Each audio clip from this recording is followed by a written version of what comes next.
Hello everyone, आज आपके सामने एक नया टॉपिक है द क्लॉज, और इसको हिंदी में हम लोग उपवाक्य के नाम से जानते हैं। ये एमसीक्यूज में है, आपको फाइंड आउट करना है इसमें कौन सा करेक्ट आंसर इसका हो सकता है। What is clause? Option A है a clause is a group of words that includes a subject and a predicate, subject and a verb.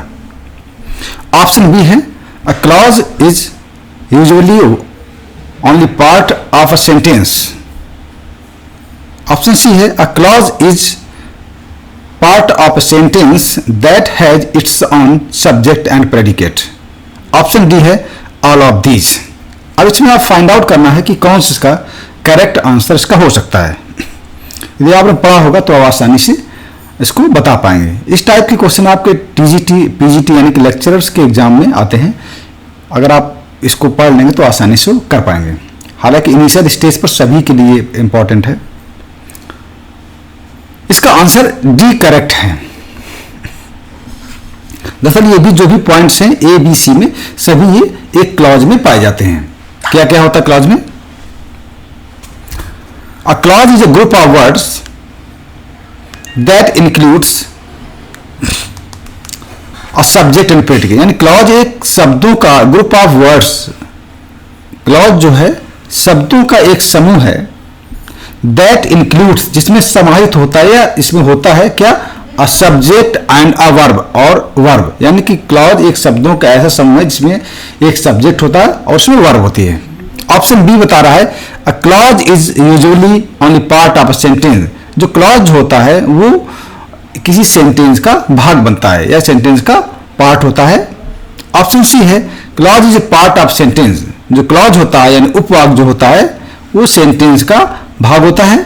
That has its on subject and predicate, और clause का अपना subject होता है और predicate होता है। ये सभी कैरेक्टरिस्टिक्स एक क्लॉज में होती हैं। इसका मतलब ऑप्शन डी इसका करेक्ट है।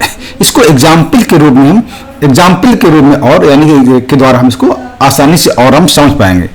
आपके सामने स्क्रीन पर दिख रहा है एक डेफिनेशन लिखी है, a clause is a group of words, a clause is a group of words which forms part of a sentence and contains a subject and predicate, यानी कि उपवाक्य शब्दों का एक समूह है जो एक वाक्य का हिस्सा बनता है और इसमें एक कर्ता और एक विधेय जिसको हम प्रेडिकेट कहते हैं होता है।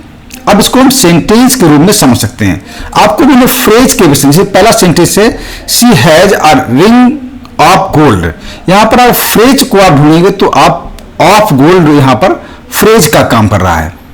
जो फ्रेज यहां काम कर रहा है दूसरे सेंटेंस में जो ऑफ गोल्ड का जो फर्स्ट सेंटेंस में ऑफ गोल्ड काम कर रहा है जो कि फ्रेज है, यही काम दूसरे सेंटेंस में which is made of gold ये क्लॉज कर रहा है। ठीक है, अब हम देखते हैं तो कुल मिलाकर के फ्रेज के विषय में इसके प्रीवियस लेक्चर में हमने आपको डिटेल में बता दिया है। वहां पर क्या फ्रेज होता है, ग्रुप ऑफ वर्ड्स होता है, ठीक, which makes sense but not complete sense. हम यहाँ पर अभी के क्लॉज की ही हम बात करेंगे। ये सेंटेंस है she has a ring which is made of gold. इसमें कहा गया जो क्लॉज होता है ग्रुप ऑफ वर्ड्स होता है, बिल्कुल सही, ये ग्रुप ऑफ वर्ड्स से ही सेंटेंस बना, which is made of gold. यहां पर क्लॉज क्या है, which is made of gold, ये क्लॉज है, इसको पहले आप समझ लें। Which is made of gold यहां पर क्लॉज का काम कर रहा है इस सेंटेंस में, या उपवाक्य का काम कर रहा है। अब एक एक समझते हैं। पहली शर्त क्या होती है, जो क्लॉज होता है ग्रुप ऑफ वर्ड्स होता है, जैसा कि इसमें बताया गया ग्रुप ऑफ वर्ड्स होता है, तो सही ग्रुप ऑफ वर्ड्स है which is made of gold, ये शब्दों का समूह ही है, ग्रुप ऑफ वर्ड्स ही है। ठीक है, दूसरा क्लॉज का काम क्या होता है, ये किसी सेंटेंस का भाग बनता है, और यहाँ किस ये which is made of gold है, ये शी हैज ए रिंग इस सेंटेंस का भाग है, इसीलिए कहते हैं form the part of sentence.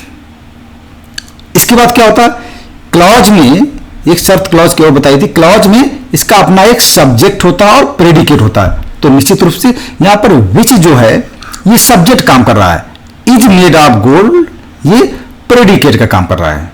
मुझे लगता है इसमें सभी चीजों को आप समझ गए, इसको हम क्लॉज कहते हैं।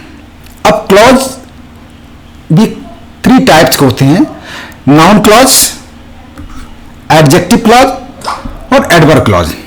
नाउन क्लॉज का काम होता है ये नाउन का काम करता है, एडजेक्टिव क्लॉज एडजेक्टिव का काम करता है, एडवर्ब क्लॉज एडवर्ब काम करता है। यहां पर which is made of gold है, ये दरअसल एडजेक्टिव क्लॉज है। एडजेक्टिव मॉडिफाई करता है किसको? नाउन को। ठीक है, यहां पर नाउन को मॉडिफाई, यहां पर नाउन क्या है? आपका रिंग, इसको रिंग को ही डिस्क्राइब कर रहा है। ठीक है, रिंग को ही डिस्क्राइब कर रहा है, उसके विषय में बता रहा है रिंग किसकी बनी है, सोने की रिंग बनी हुई है, गोल्ड की रिंग बनी हुई है। तो इस तरीके से, हालांकि इन क्लॉज के विषय में इसका एक सेपरेट वीडियो आपको मैं अपलोड करूँ, उसमें देखिएगा। अभी आपको इतना मुझे बताना था क्लॉज क्या होता है। ठीक है, noun clause, adjective clause, adverb clause के विषय में डिटेल में हम आपको नेक्स्ट लेक्चर में आपको बताऊंगा।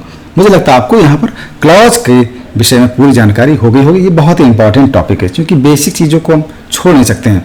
जब तक ये चीज़ें नहीं पता होंगी, क्लॉज क्या होता है, फ्रेज क्या होता है, अल्फाबेट क्या होता है, मतलब फिर आप किसी रूल्स को समझ नहीं पाएंगे। सपोज करिए आप, अभी हम आपको काइंड्स ऑफ सेंटेंस के विषय में जब पढ़ाएंगे, तो उसमें एक क्लॉज के विषय में बताया जाएगा। सिंपल सेंटेंस होता है, कंपाउंड सेंटेंस होता है, कॉम्प्लेक्स सेंटेंस, वहां पर क्लॉज का रोल होता है।